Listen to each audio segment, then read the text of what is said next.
มาทุบบุปผาตัวข้าม่อนน้อยกราบไหวทูลสาไตรรัตนาสามดวงเก้าเงาไหวเจ้าสังฆะครูบาอาจารย์ตนกองวัดงามสั่งสอนม่อนข้าสั่งสอนม่อนข้าขอนอบน้อมในคุณพระรัตนตรัยอันมีคุณพระพุทธคุณพระธรรมคุณพระสงฆ์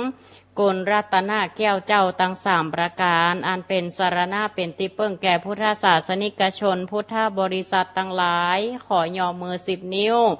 ถวายความเคารพมายังครูบาอาจารย์พระเถรานุเถระครูบาสังฆะพระสังฆาธิการพระสงฆ์ทุกรูปทุกตนขอความสุขความเจริญในธรรมขอจงมีแก่ศรัทธาญาติโยมพุทธศาสนิกชนพุทธบริษัททั้งหลายในช่วงโอกาสนี้อาตมาภาพก็จะได้น้อมนำศรัทธาญาติโยมเข้าสู่รายการธรรมะของต่างสถานีวิทยุซึ่งที่จัดอยู่นี้ก็เป็นรายการธรรมะยามเย็นในช่วงของการแสดงธรรมเทศธรรมพื้นเมืองในโอกาสนี้อาตมาภาพพระครูปลัดณัฐพงศ์ทิตวุฒสิริเจ้าอาวาสวัดดอนจันทร์ตำบลเวียงกาหลงอำเภอเวียงป่าเป้าจังหวัดเชียงรายก็จะได้น้อมน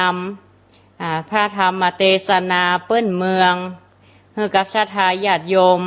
ทุกท่านได้สดับรับฟังซึ่งในช่วงนี้ก็ใกล้มาแล้วเนาะศรัทธาในช่วงของเทศกาลประเพณีต่างๆการกินการตานสลากหักไม้การตานต้นเงินประเพณีกฐินซึ่งก็ถือว่าเป็นประเพณีแบบเบ้าโบราณติดสืบเนื่องกันมาจะเป็นสิ่งที่แสดงถึงความเจริญทางด้านจิตใจทางวัฒนธรรมประเพณีที่เขาสืบเหตุสืบหอยกันมาและแห่งบ่เมินก็ใกล้ย่างเข้าสู่ประเพณียี่เป็งตยสือประเพณีการลอยกระทงซึ่งก็มีประเพณีกิจกรรมต่างๆที่สืบเนื่องกันมาประเพณีที่สืบเนื่องกันมานี่เองศรัทธาญาติโยมก็เกิดความเชื่อคติธรรมแบบเบ้าโบราณอย่างหลายๆอย่างก็เช่นเกี่ยวกับการต้านกฐินของการต้านต้นเงินและในช่วงของประเพณียี่เป็งนี้ก็จะมีการเตดน้ำเตดธรรมเพราะว่าธรรมมหาจาตุธรรมติสืบเนื่องกันเป็นคตินิยมก็มีการจุดธูปเทียนปูชาพระรัตนตรัยจุดพระเทศตินกาวันนี้อาตมาภาพจึงอยากจะโยกพระธรรมเทศนาผูกหนึ่งที่มีความสืบเนื่องกันมีความเกี่ยวข้องในประเพณียี่เป็งนั่นก็คือทำเรื่องกาเผือกวันนี้อาตมาภาพจะได้นำมาแสดงเทศเพื่อศรัทธาญาติโยมฟังว่าจะได้เฮามีการเทศทำเรื่องกามีการจุดประทีปตีนกาไม่มีตำนานความเชื่อเกี่ยวกับกาเผือกหรือว่าตำนานพระเจ้าห้าพระองค์อยู่ญาติโยมก็ตั้งอกตั้งใจรับฟังและอาตมาภาพจะได้สรุปได้พระธรรมเทศนาเพราะธรรมนี้ยาวพอสมควรญาติโยมสดับรับฟังเนอะ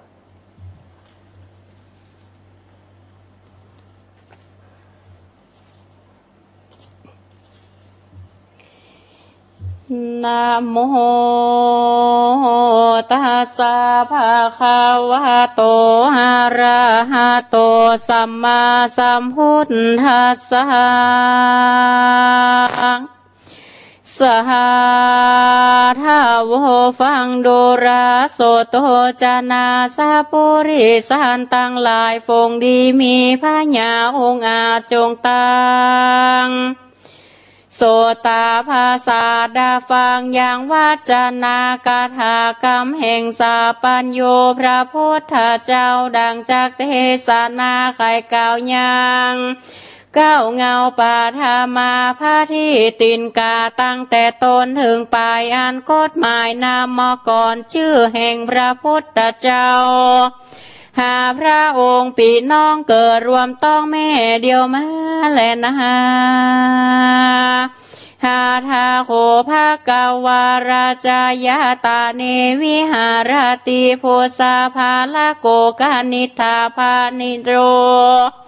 ภาเลกาสาเมนราทางอโหสิในกาลายามนั้นภาคาวาอันว่าพระสัพพัญโย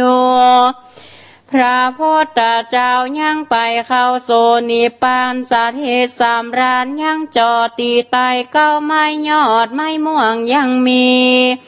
ปอก้าสองคนปีน้องอยู่ในแห่งห้องเมืองอุตราธรรมวตินครอันมีดีจิมกายฝั่งแม่น้ำสมุทรสาครหันแลยังมีในเมืองหนึ่งชื่อว่าสุวรรณภูมิเมืองนั้นพันเข้าต่อพันคำกรรมันนั้นมารอสองคนปีน้องจริงนำเอาเกวียน500 เล่มจากไปค้าขายในเมืองอันนั้นก่อไปโดยหนลำดับต่างอันไกลก็ลวดลงลายหนต่างไปโซในที่อยู่แห่งพระพุทธเจ้ากระตำเปียนันเทวดาหากมาจากเจิญปกเตือนบอกกล่าวว่ามีพระพุทธเจ้าอดกันเข้าได้49 วันนี้แล้วโซจงแต่งเข้าน้ำโภชนาอาหารไปตานแต่พระพุทธเจ้าอันธราสาปัญญูตัญญาณแด่เตอส่วนปอก้าตั้งสองมีใจจมชื่นยินดีจริงตกแต่งเข้ามาทบปายาตเกว่าเข้าปันก่อนต่างน้ำเพิงน้ำอ้อยไปเป็นตานแก่พระพุทธเจ้าหันแลพระพุทธเจ้ากันหามเอาเข้ามาทบปายาตแล้วก็เอาเกศาธาตุแก่พี่น้อง2 คนและ4 เศษเขาก็มีใจตื่นเต้นสมนาสายินดีจริงโนบน้อมไว้อัญจุลีว่าพันเตภกวา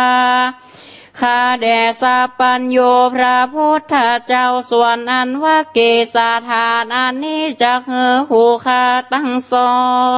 งเฮาไปตั้งไว้ตีจิมจากงานกวนอันจาพระพุทธเจ้าตนมีจากโคยานส่องแจงในจักรวาลจริงกาววายังว่าดูราปอก้าตั้ง2 ปีน้องจงเอาเกศาธาตุแห่งโกพระตถากตาไปไว้ดอยชื่อว่าสิงกุตรา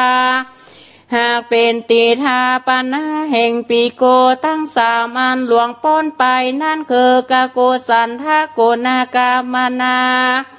กาสปาตามกรรมปฏิญาณตัวปีน้องตั้งหามีไว้แก่กันแต่เมื่อก่อนอันเป็นลูกอ่อนกาเผือกอันเกิดรวมต้องแม่เดียวกันในปาธามากาบหัวตีวันนั้นพระพุทธเจ้ากล่าวเต่านั้นแล้วก็อยู่ตมหีภาวะปปาก็มีแลยามนั้นปอก้าตั้ง2 องค์อาโรชาราโดยวหารจริงนามาสการขับไหว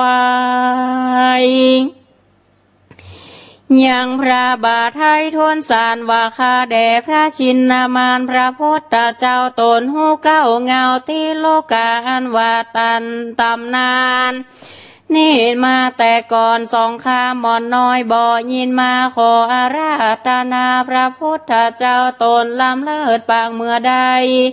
เกิดเป็นโลกาเผือกผู้ข้าได้หูแจ้งผ่องเตอ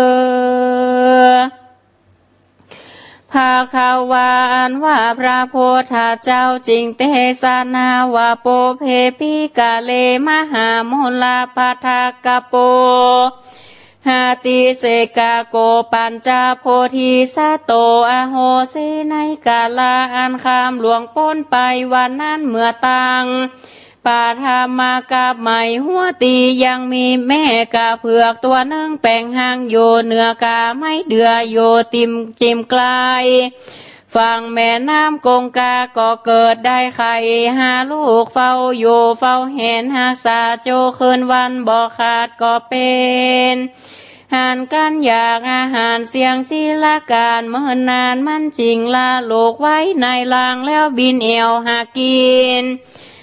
ยังเหยื่อและอาหารในตีไก่ยามนั้นยังมีหาฝนใหญ่ตกลงมาน้ำกังกาก่อนน้องมากนักลมหลวงใหญ่อันหลวงก็ซ้ำมาปัดใส่ต้นไม้เดือต้นนั้นเต้าตกลงมาโซแม่น้ำกงกาน้ำก็มาตีฟอง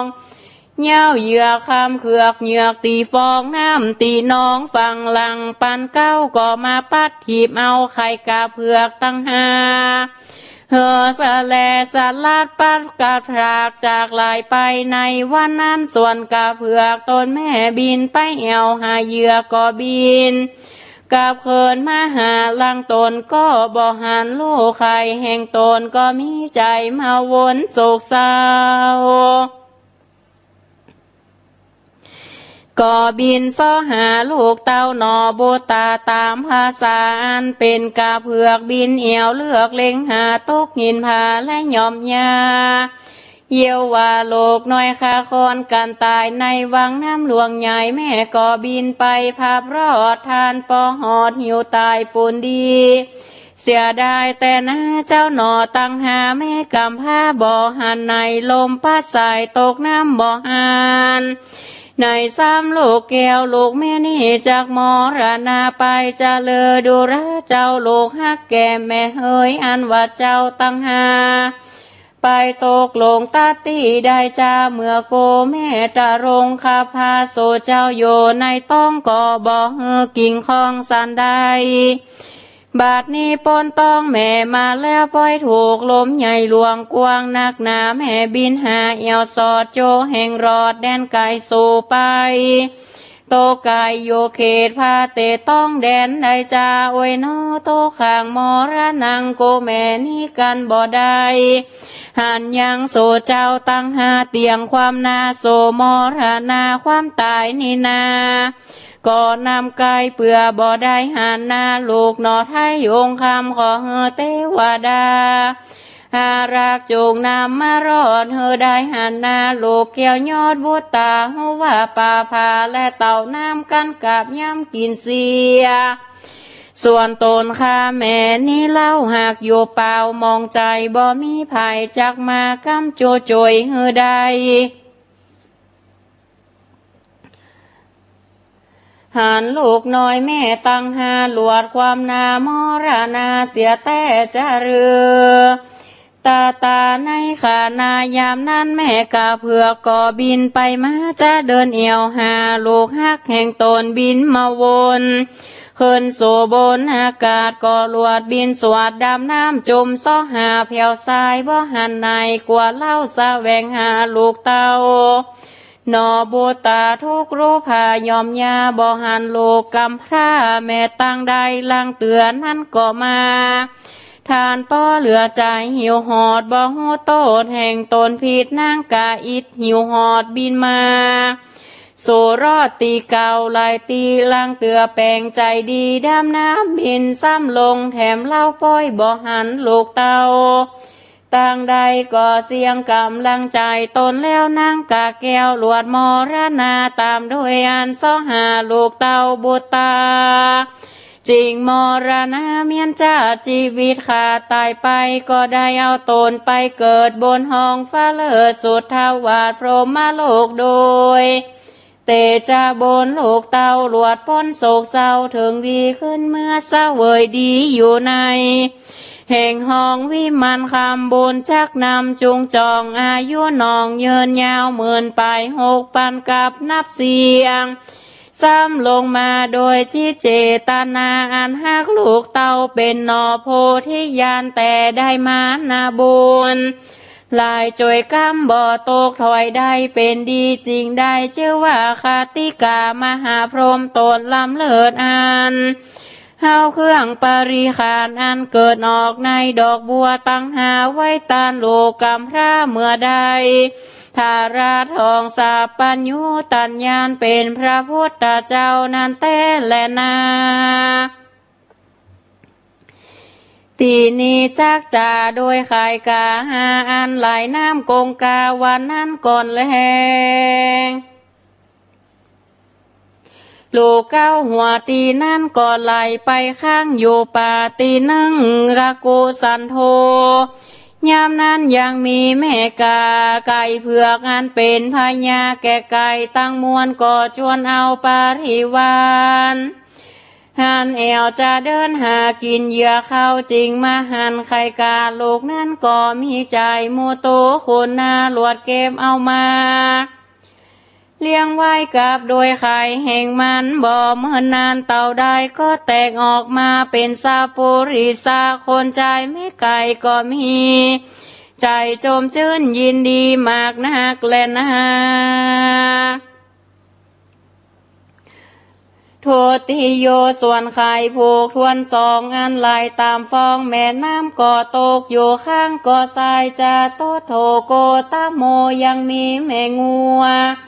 หันเป็นพญาแก่งัวจะเดินมาหันสายก็เป็นดีอินดูคนนามีเมตตาพานีหักมากบ่เมินนานเต่าใดก็แตกออกมาเป็นคนใจอ่อนน้อยแม่งัวก็หักข้าค่อยสดใจหันแรงโกนากามาโนส่วนไข่ทวนสามก็ไหลไปข้างอยู่ก็ทรายยังมีแม่เต่าตัวหนึ่งจากเดินมาหันไข่ก็เอามาหักษาไว้บ่เมินเต่าได้ก็แตกออกมาเป็นคนใจอ่อนน้อยเต่าหักข้าค่อยสุดใจหันแลจะโตโถโกตาโมยังมีเมนาคตัวหนึ่งก็จะเดินมาหันใส่ไข่ทวนสีอันไหลไปข้างบนก็ทรายมันก็เก็บเอามาหักษาไว้บ่เมินเต่าได้ก็แตกออกเป็นคนใจหนุ่มน้อยก็มีแลนาปัญจโมส่วนไข่กาผูกทวนหาก็ไหลไปข้างโยก็ทรายแถมเล่ายังมีแม่จาราจาสีหันใส่ไข่ลูกนั้นแล้วก็เก็บมาไว้บ่เมื่อนานเต่าได้ก็แตกออกเป็นคนใจอ่อนน้อยแม่ก็หาขาค่อยสดใจก็มีหันและนาโดยเตจาบนศีลแห่งเขาเจ้าตั้งหาแต่โปพระชาติลังเมื่อก่อนบ่ยุดย่อนสักตนก็บวชระมวลโดยอายุสังขารเกิดออกมาก็แม่นวันเดียววันยามเดียวกันทุกคนก็ไปเกิดละตีละแห่งก็โดย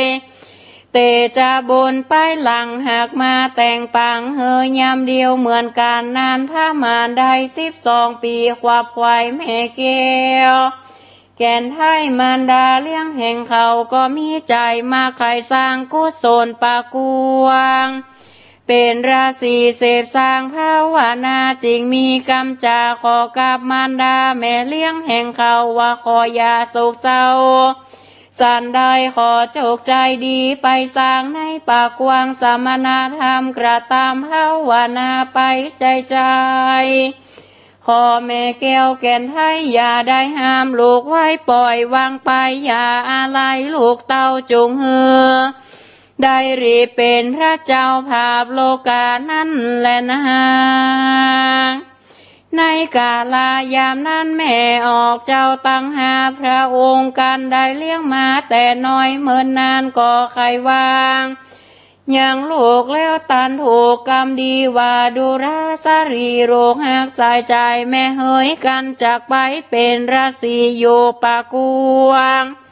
เป็นติโยระจ้างเสือมีไม่ก่อยินดีใจข้านาตาว่าเป็นกองนักพาแต่แลขอเจ้าจงไปโดยสวัสดีบุญเจ้าลูกมีหลายมากก็ได้เข้าสู่ฝากฟ้านิรปานขอเฮอได้กรรมปาฏิญาณเสื่องลูกอันใดเลี้ยงแต่น้อยเมื่อนานว่าเมื่อใดและเจ้าลูกได้ทารัตผูกพญาสาปัญโยยิงยศชื่อและนามาโคดแห่งแม่ขออย่าแพ้กลับหาย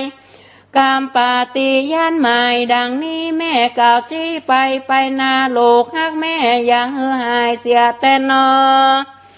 ตาในกาลายามนั้นเจ้ากุมารตั้งหาก็ต่างคนต่างวัยอำลาแม่มารดา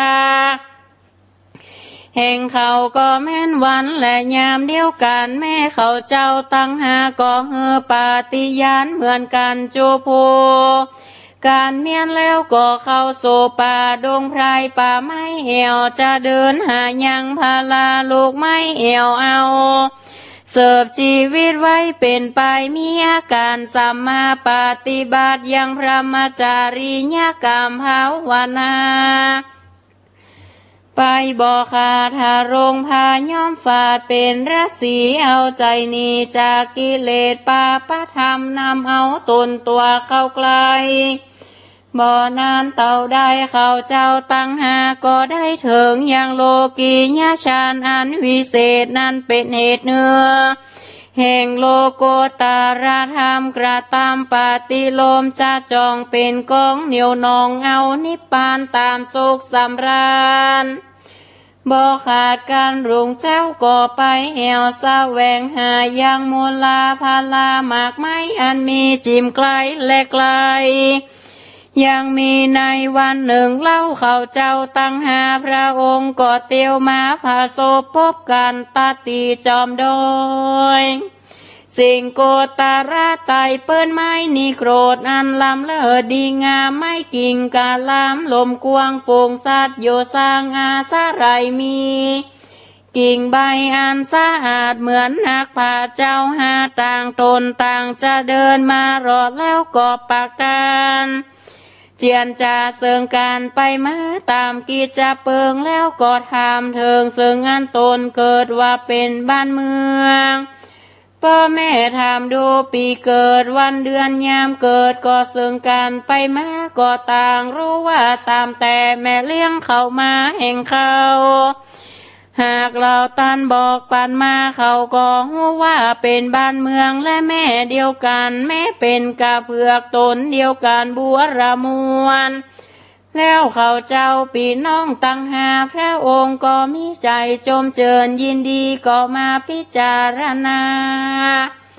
ดูก็หูว่าเจ้าตนอันอยู่ไปหัวน้ำนั้นเป็นปีอายทาดนั้นลำดับมา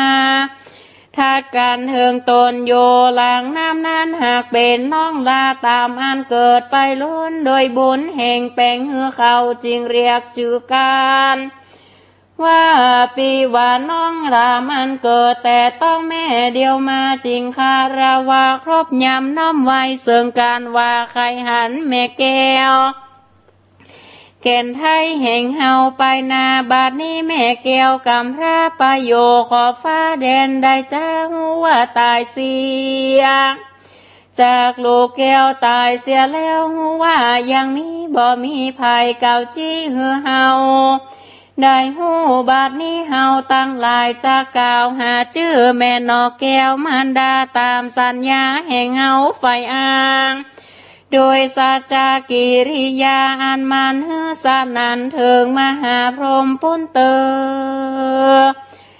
แล้วก็พาตนะเหมือนกันว่าดังนี้กรรมอันกูนี้ได้ออกบวชเป็นราศีจำเริญกสินกรรมภาวนาปฏิบัติบ่ขาดบ่พระมาสักวันขอเฮอได้ถึงสาปัญญูตัญญาณดวงพระเสดในการลาไปนาจากบัวระมวลสมดังผาตานามันเตียงดังอันเตอนีสาภาวะสันนิจงเฮอแม่กาเผือกมาภากฏต่อนาตาสองตันตาในกาลาบาเดียวนิเตอตาตา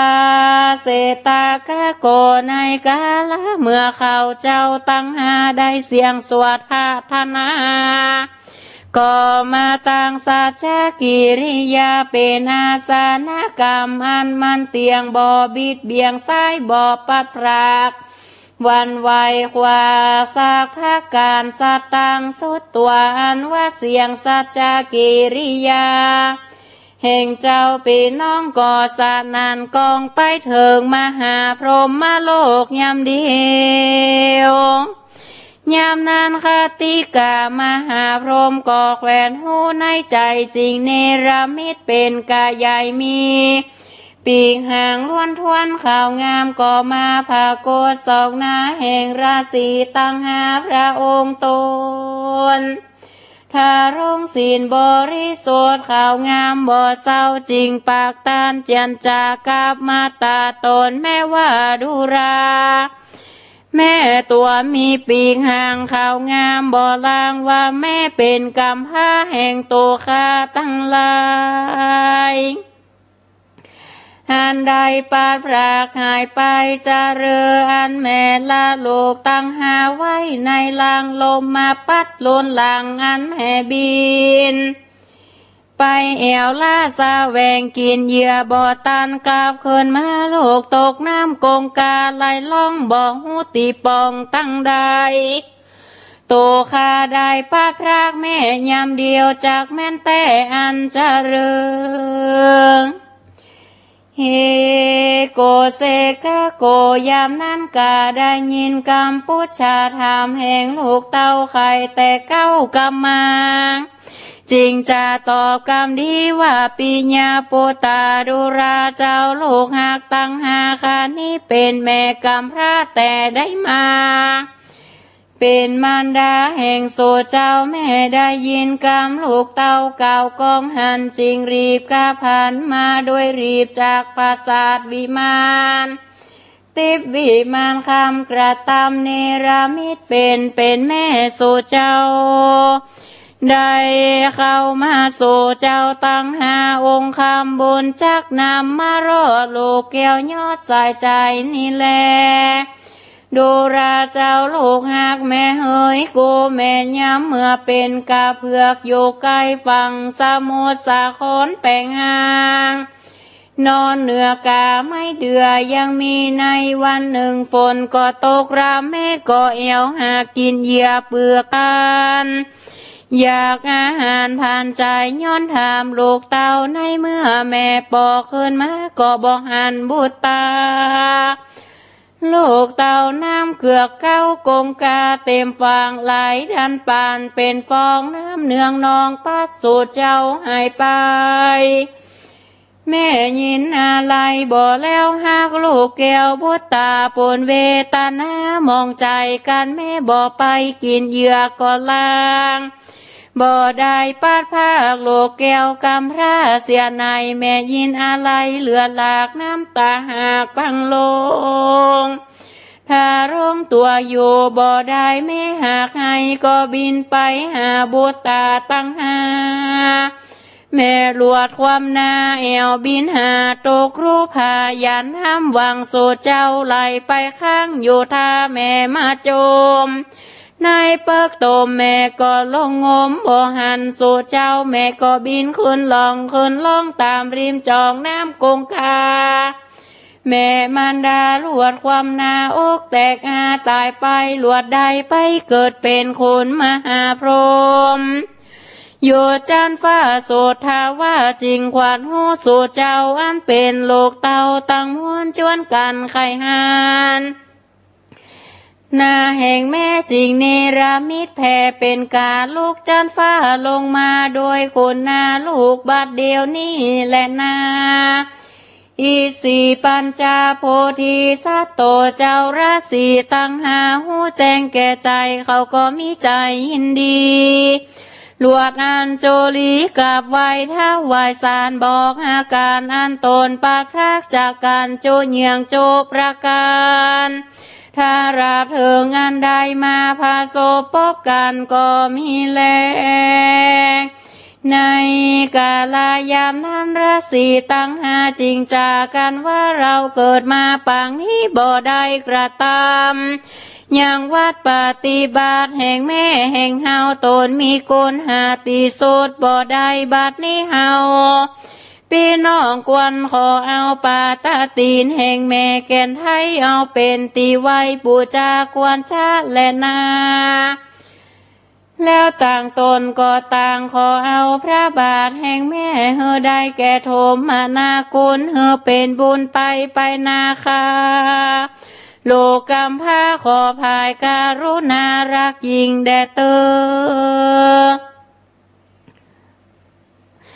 ส่วนคาติกามหาพรหมมันเป็นแม่เขาเจ้าแต่หลังมาจริงพิจารณา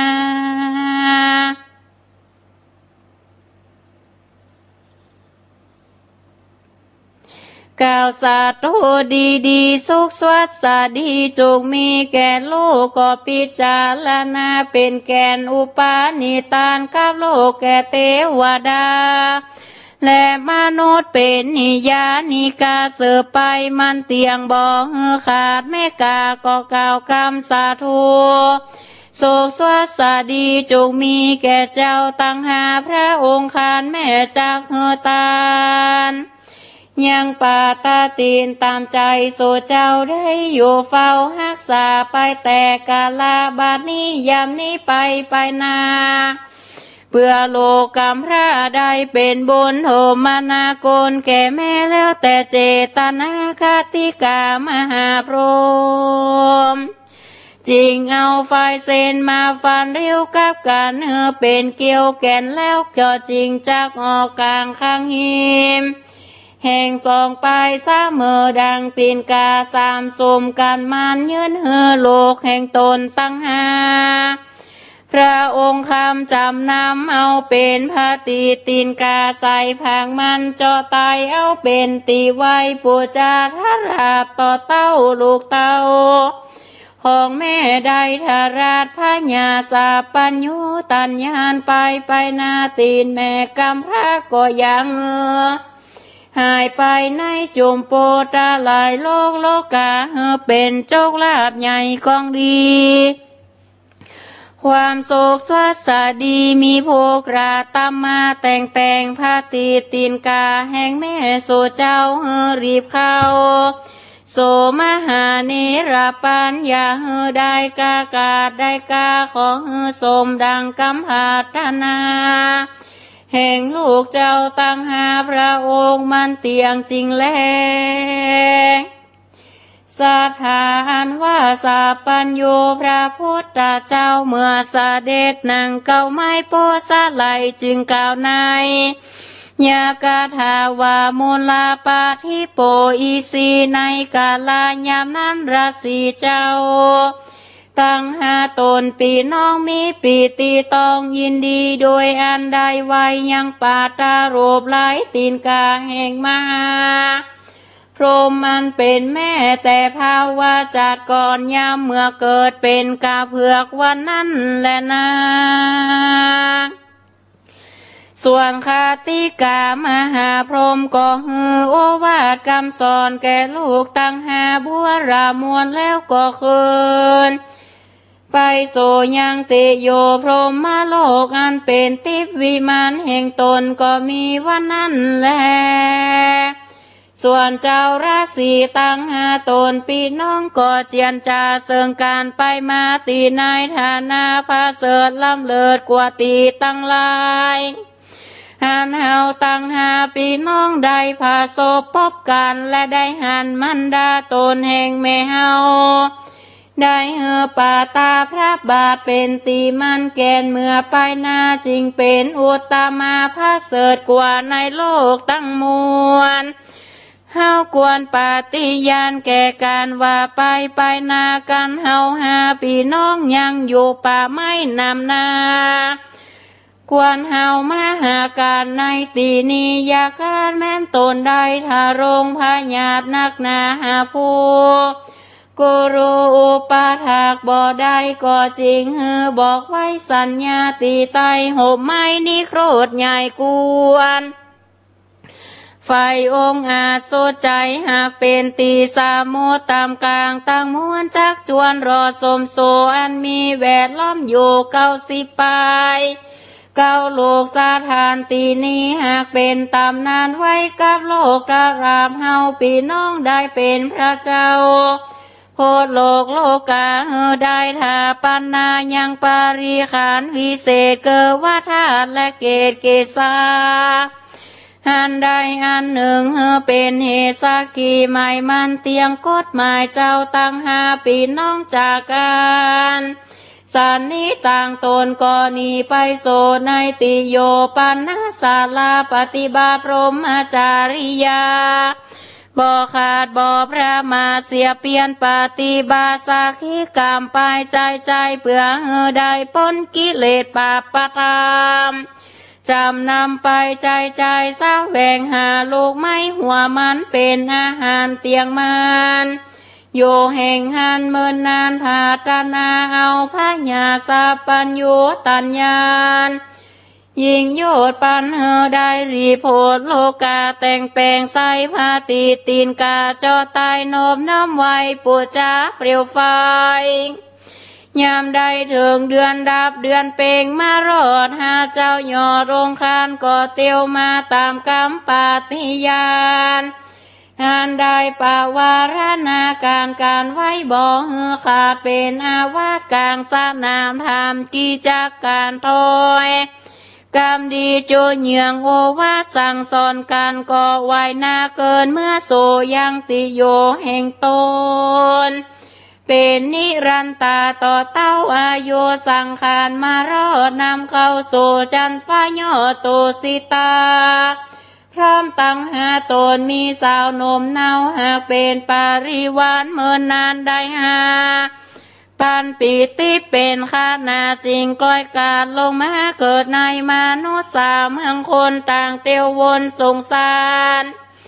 ตั้งสี่ส่วนปีเก้าหัวตีบุญสมปานมีกาตาที่การแต่ปลายหลังสมปานแก่ก็ได้มาเป็นสัมมาสัมพุทโธเป็นพระพุทธเจ้าแก่ก่อนตั้งมวลสิ่งใดชื่อว่ากาโกสันทาตนลำยิงกฎหมายเอาชื่อแม่เลี้ยงไก่นั่นมาเรียกชื่อจริงได้ว่ากากุสันทาเป็นพระเจ้าภาพโลกาเอานิมิตชื่อแม่ไก่มาภากฏเป็นเจอสาเคนามาก่อนอันแม่สั่งสอนไว้มันเพื่อบอกฮือหายเพื่ออันแลส่วนคาติกามหาพรหมตนเป็นแม่กาเพื่อก็เอาเครื่องปาริขานมาตานแก่ลูกเต้าเมื่อเป็นพระเจ้ายอดสัทธาเล็งหันโดยตาทิพย์ส่องแสงโดยโปภานิวัสยานเจงตังไว้ยังโสวันหน้าไม้เต้าคำอันงามยิ่งเป็นมิงแก่เทวดาและคนตั้งหลายเป็นตีไว้และสักการะปูจาพิเศษตีใต้โรไม่นิโครธาโลนแต่ลำดับมาจอดลอดถึงพระเจ้าทวนสองลงมาเกิดตนพระเสดกว่าโลกาเอานิมินนามาก่อนแห่งแม่เลี้ยงตนแต่ก่อนปฏิญาณบ่อพรเคอแม่งัวปังก่อนก็ได้ชื่อว่าโกนากามานาตนภาพโลกานำสัตตาโลคามโอคาสงสารเถิงเนราปานเป็นตีจอเจ้าค่ะนิ่งรอดปลายลางแต่อันเป็นราศีปีน้องตั้งหาได้ตั้งกรรมสัจจาวาจาจริงทาปนายังทำขอแข่งตนมันแก่นที่คาตาตีฐานาลมไม้ลุงคำเป็นจำนำจือไว้เป็นเตนบน้ำไว้ปูจาแก่คนและเทวดาตั้งหลายธาตุนั้นมาทวนสามสาเดชลงมาเกิดในโลกาจริงสาธายามแป้มันเจ้าก็กว่ารู้โดยตีปาจาโคยานหูส่องแจงไปหลังปังก่อนเพื่อบอก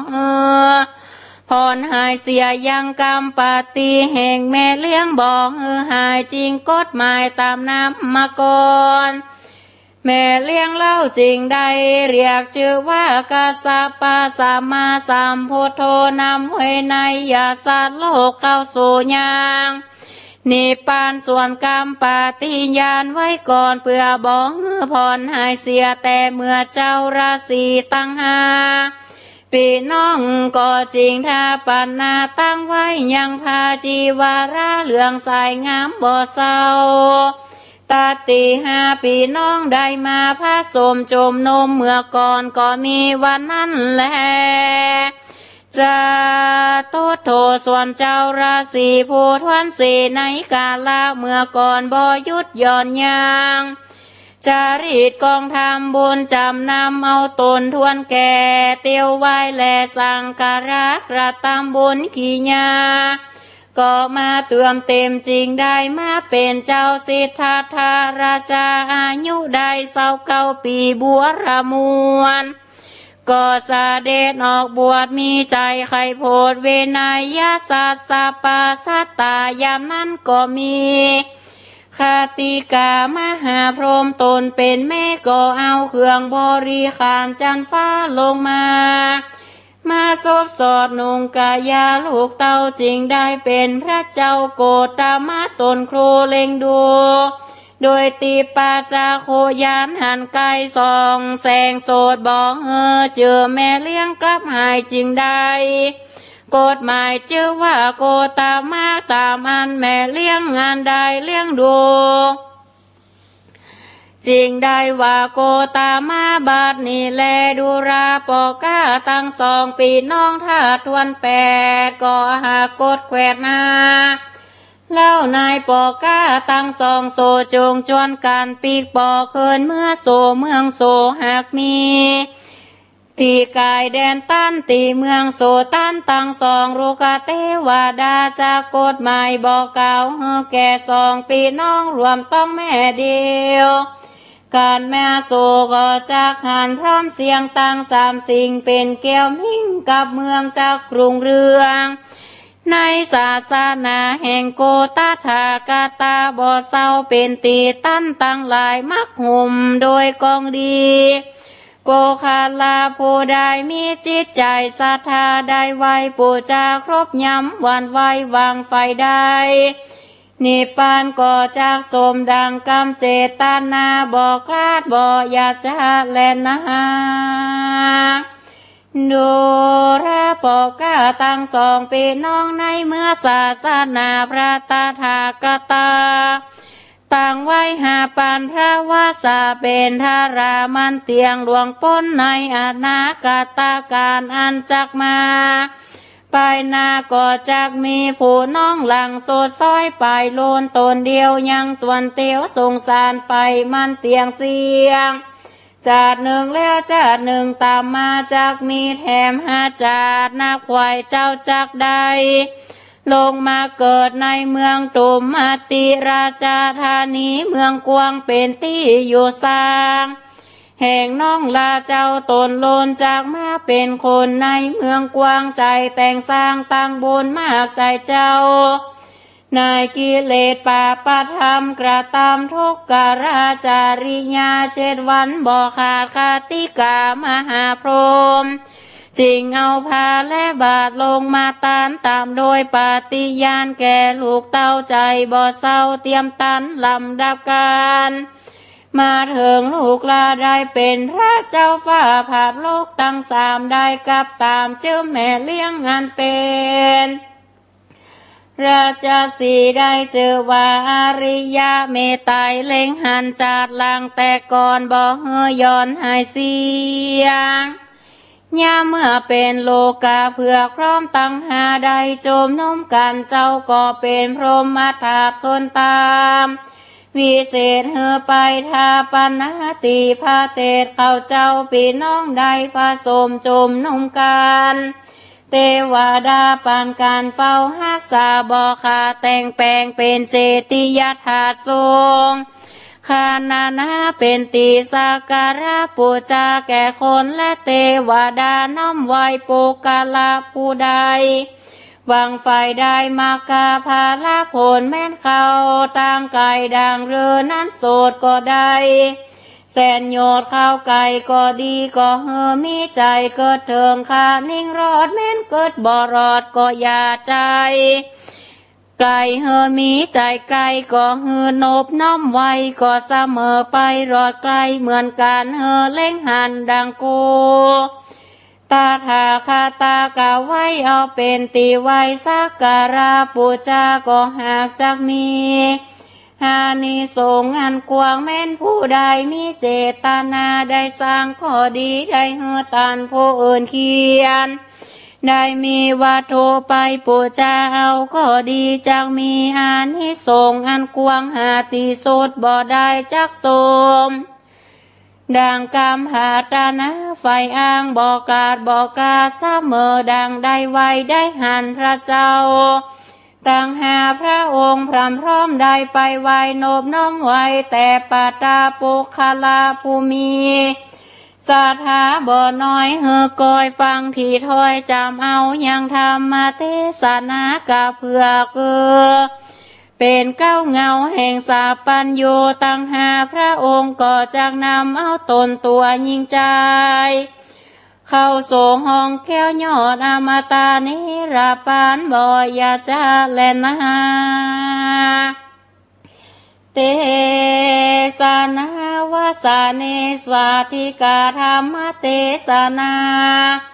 ในเมื่อแล้วธรรมเตสนากาเผือกอันนี้คนและเทวดาอันเป็นปาริวารแห่งปอกาตั้งสองปีน้องก็ได้โสตาปฏิภาลจุดตนก็มีวันนั้นแหละนะนิทิตังกิญาเตสนาสังวันนายังมูลาสักขิปฏิตินกาจาโดยโคดหมายชื่อแห่งสาปัญโยพระพุทธเจ้าตั้งหาพระองค์ก็บัวรามวลกาละกวนเต่านี้ก่อนและก็บังคมสมเร็จเสร็จแล้วเต่านี้ก่อนแล้วสำหรับพระธรรมเทศนาเรื่องกาเผือกตำนานพระเจ้าห้าพระองค์เกาะบรมวนเสร็จสิ้นลงศรัทธาญาติโยมเฮาท่านตั้งหลายตามคติธรรมเนาะติเฮาโจ้ทางปฏิจกุเตือก็มาจากตำนานแห่งพระเจ้าห้าพระองค์นี่แหละในภัทรกัปหนึ่งมีพระพุทธเจ้าเกิดด้วยกันอยู่ห้าตนห้าพระองค์ด้วยกันก็ซึ่งเป็นลูกเดียวกันหมดทั้งห้าก็คือเป็นลูกแห่งแม่กาเผือกตีได้ไข่เอาไว้ตีริมไม่เดือมีลมใหญ่ลมหลวงปัดลงมาไข่ตั้งหลายไปกระจัดกระจายไปไปในน้ำก็แม่กานั่นก็ซ้อหาลูกจะได้ก็บอกปะซ้อหาไข่ตัวเก่าวินห่อนไปห่อนมาจมโฟในแม่น้ำตาตั้งโคหาต่างป่าไม่ไพรสนบินขึ้นบินวนไปตั้งหลายก็บอกปะมาอกแตกตายเหียแม่กาด้วยอานิสงส์แห่งบุญตั้งหลายตีได้ปั่มเป่งมาพร้อมกับได้เป็นแม่แห่งพระโพธิสัตว์บุญนี้ไปบังเกิดอยู่เป็นพรหมชั้นสุทธาวาสมีชื่อนามว่าคติกามหาพรหมตามติเพลงขึ้นต้นไตเติ้ลวัดดอนจันทร์ขึ้นแต่กีสถาก็ในตำนานของตำบลเวียงกาหลงเนี่ยก็ได้ผูกเอาตำนานแม่กาเนี่ยผูกเอาชาดกเรื่องนี้แหละเอามาเป็นตำนานโอ้ถ้าสถาได้ฟังถ้ามีเวลานี่นะตังเวียงกาหลงเขานี่มีหลายหมู่บ้านติผูกตำนานของแม่กานี่นะตีไปเสาะหาใครนี่นะเปิ้นว่าเวียงกาหลงในแม่กามันหลงตะนี่วะสถา แม่กามาหลงอยู่ที่นี่บินไปวินบนไปเผียววังเหนือพุ่นนะวัดพระเกิดเปิ้นก็สอดคล้องตำนานวัดพระเขาพะเยาอันนี้เปิ่นสอดคล้องกันหมดถ้ามีเวลาตมาภาพก็จะได้เอามาเล่าชี้แจงแถลงเนื้อชาธาอันนี้เป็นการผูกโยงเอาตำนานชื่อหมู่บ้านเล็กๆน้อยๆแถวเวียงกะหลงนะชาธาญาติโยมก็ยังมีตำนานติดไปผูกเอาไว้เป็นชื่อหมู่บ้านนั่นนี่หลายหมู่บ้านด้วยกันก็มาจากตำนานชาดกพระเจ้าห้าพระองค์ก็คือใบแหลกไข่ใบแหลกนี่ก็คือแม่ไก่ได้มาพบนำไปเลี้ยงชื่อข้อแห่งพระเจ้าห้าพระองค์น่ะก็เลยได้ชื่อว่ากกุสันทะโกนาคามนาก็คือชื่อแม่นาคอันนี้ไข่ใบที่สองแม่นาคได้เอาไปเลี้ยงกกุสันทะโกนาคามนากัสปะคือเต่ามาปะแม่เต่าแม่เต่าก็เอาไปเลี้ยงไข่ใบที่สี่โคตมะก็คือองค์ปัจจุบันเฮาแม่โคเอาไปเลี้ยงเป็นลูกแม่โคหรอกคล้ายๆว่าแม่หน้าอีเตอเนาะได้หักหวังแหนไข่ตั้งหลายบ่เฮอได้หับอันตรายไปเลี้ยงก็เป็นแม่ก็ชื่อแม่โคเป็นโคก็เลยชื่อว่าโคตโมโคตมะพระสมณะโคดมเฮาเนี่ยตนที่สี่แล้วอนาคตะไปหน้าก็คือเป็นลูกแห่งแม่ราชสีก็คือสิงโตได้มาปะแม่ราชสีมาปะก็เอาไปชุบเลี้ยงอันนี้เป็นไข่ใบที่ห้าจะมาเกิดในอนาคต ทัดจากพระสมณะโคดมพระสัมมาสัมพุทธเจ้าแห่งเฮาตั้งหลายนี่ก็เป็นตำนานแห่งพระเจ้าห้าพระองค์เมื่อลูกทั้งห้าเนี่ยตนก็เป็นปีท้ายใต้หัวเดียวกันเนาะมาพบมาป้ากันถามไทยกันไปมาใต้ที่สุดนี่เดิมทีก็เป็นลูกของคติกามหาพรหมเป็นลูกแห่งแม่กาเผือกคติกามหาพรหมเฮือเกียรติลูกก็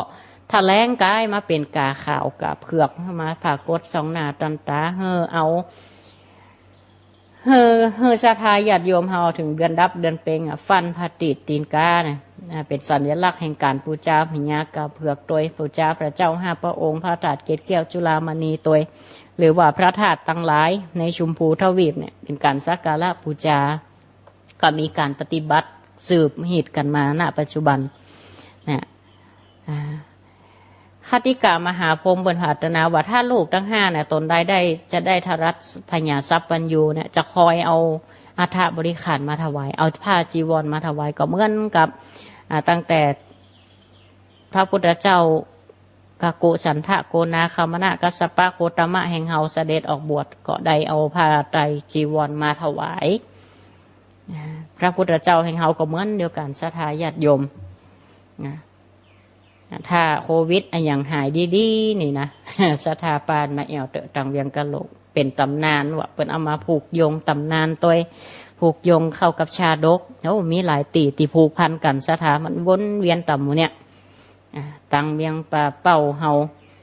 ตังวังเหนือตังไผ่เยาลำปางนี่แม่นหมดศรัทธาเปิ่นผูกโยงอันเปิ่นไปว่าได้พระตีนกาพญากาเผือก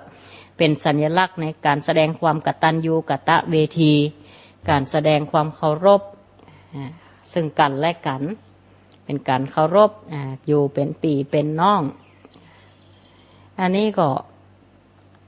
บางตำนานเหมือนกับว่าใครใบที่ห้าเนี่ยเป็นคนซักผ้าในธรรมเทศนาเปิ้นเมืองเก่าๆแต่เนี่ยเปิ้นว่าเป็นคนซักผ้าหับเอามาชุบเลี้ยงแต่บางตำราก็บอกว่าเป็นราชสีห์แต่ทางนั้นทางนี้ญาติโยมเฮาก็ได้คติธรรมได้เข้าใจเหตุเข้าใจหอยในภัทรกัปนี้มีพระเจ้าอยู่ห้าพระองค์จึงเป็นที่มาของคำว่านะโมพุทธายะเป็นคาถาที่ศักดิ์สิทธิ์ตอนนี้อาตมาภาพก็จะได้เปิดสายหน้าไมค์สนทนาศรัทธาญาติโยมสักสายสองสายเนาะ0963458026 0963458026ก็ญาติโยมฟังกันตั้งใดสัญญาณเป็นจะได้พ่องก็มาสนทนาอุจากันได้เนอในรายการธรรมะบันเทิงในรายการธรรมะยามแรงเดี๋ยวพัก1 ชั่วโมงเสร็จหลังจากนี้ก็จะเข้าสู่รายการธรรมะบันเทิงใจเห็นช่วงหนึ่งญาติโยมติฟังอยู่สนทนาอุจากันก็ในรายการก็เบอร์โทรศัพท์0963458026วันนี้ก็ได้เลือกทำเอาเรื่องของกาเผือกเนี่ยมาอุจาเทศนาเฮือสถาญาติโยมก็ใกล้ในวันที่เป็นประเพณีนั่นนาเฮาก็คือเดือนหยี่เพ็งถ้าเป็นตังภาคกลางตังพ้นเป็นก็ห้องว่าวันลอยกระทงจริงๆแล้วเดือนหยี่เพ็งนี่ก็เป็นหิตของตังล้านนาของเฮาจิผังปฏิปูจาโกมกาปูจาไฟกาเจริญปอนธรรมะหลวงปู่เนาะธรรมะสวัสดีใช่แล้วสัญญาณชัดเจนไหมครับหลวงปู่หลวงตาชัดเจนแต่อากาศครึ้มๆหน่อยเนอะขอบคุณมากครับครับยังดาวครับมันรู้สึกว่าครึ้มฝนก่อนโอ้ครับเหมือนกันหลวงตาครับขอบคุณครับ ขอบคุณมากได้ติดตามรับฟังรับติชมได้ครับธรรมะสวัสดีศรัทธาญาติโยมเฮาใกล้จะหมดเวลาตอนนี้16:57 นาทีแหม1 สายเนาะถ้าท่านใดตาม0963458026เป็นตำนานที่ก่อให้เกิดประเพณีเนาะศรัทธาเจริญปอนธรรมะสวัสดีจากต่างได้เจ้าอยู่บ้านตะบงเวียงฝางเจ้าจากอำเภอฝางเนาะโยมแม่เนาะเจ้า แม่ชื่อว่าได้สัญญาณเป็นไดพ่อง สัญญาณดีเจ้า สัญญาณดีชัดเจนเนาะ ชัดเจนดี โอ้ เจ้า ดีละกะอนุโมทนาเนอะ กูอันเนี่ยกูฟังท่านกูจัดเลยเจ้า อนุโมทนาเอายินดีเนอะเจริญปอน ไม่สาเลยเจ้า อยู่ดีมีสุขกุคู่กุคนธรรมะสวัสดีเจริญปอน เจ้าเจ้าผมว่าเจ้าเจ้าพระอาจารย์ จาก เจ้า จากตังได้ชื่อว่าหยังโยมแม่ เจ้าแม่เจ้า จากตังได้แม่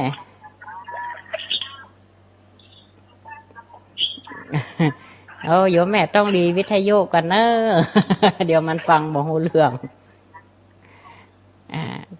อนุโมทนาด้วยเนอะทุกสายเวลาก็ใกล้จะหมดละโยมแม่ก็ขออนุโมทนาด้วยเนาะ เจ้า เจริญปอนบุญรักษากุคู่กุคนอานิสงส์แห่งการฟังธรรมขอบุญนี้ขอบุญกุศลตั้งหลายจงรักษายังตนตัวศรัทธาอุไปอุมาเวลาก็หมดเห็นแล้วศรัทธาถ้ามีเวลามันเมินนี่จ้ะนี่อยู่นะ จะไม่บรรยายยาวๆอันนี้เวลามีจำกัดก็ขอขอบพระคุณทุกท่านตัวอยู่ดีมีสุขการแสดงพระธรรมเทศนาก็พอสมควรเจตนาเจว